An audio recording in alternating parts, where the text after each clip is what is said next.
চলমান টি-20 বিশ্বকাপ যেন নতুন কাউকে চাচ্ছে। এক দৃশ্যপট বদলে দিচ্ছে নতুন কিছু। বিশ্ববাগা অস্ট্রেলিয়ার গ্রুপ পর্বে বিদায়, জিম্বাবুয়ে জেগেছে নতুন রূপে। তেমন সাড়া ফেলতে পারেনি উদীয়মান দল আফগানিস্তান।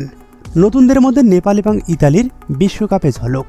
এত কিছুর ভিড়ে গ্রুপ পর্বে অপরাজিত ভারত সুপার 8-এর প্রথম ম্যাচে খেয়ে বসেছেন বড় ধাক্কা। দক্ষিণ আফ্রিকার কাছে 76 রানের বড় ব্যবধানে হার। আর এই এক ধাক্কায় যেন কাল হয়ে দাঁড়িয়েছে ভারতের জন্য। ডিফেন্ডিং চ্যাম্পিয়নদের সেমিফাইনালের সমীকরণ এখন জটিল হয়ে গেছে। বলা যায় শেষ চারের লক্ষ্য বেশ চাপে পড়েছে সূর্যকুমার যাদবের দল। রানের হিসাবে টি-20 বিশ্বকাপে এটি ভারতের বড় হার। ফলে এই পরাজয় টুর্নামেন্টে শুধু ভারতের 12 ম্যাচের জয়ের ধাক্কায় ছেদ পড়েনি, বড় ধাক্কা লেগেছে রান রেটেও। ভারতের রান রেট নেমে গেছে -3.800।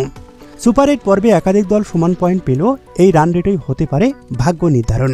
এবার দেখে নেওয়া যাক প্রথম ম্যাচ হেরে যাওয়াতে ভারতের এখন কি করতে হবে।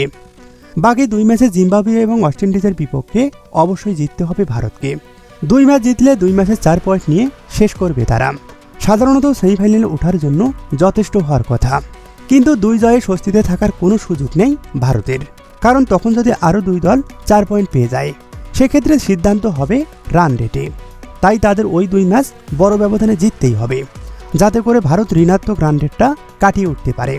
জিম্বাবুয়ে বা ওয়েস্ট ইন্ডিজ যে কোনো এক দলের কাছে হারলেই ভারতের সেমিফাইনালের আশাটা কার্যত শেষ হয়ে যাবে।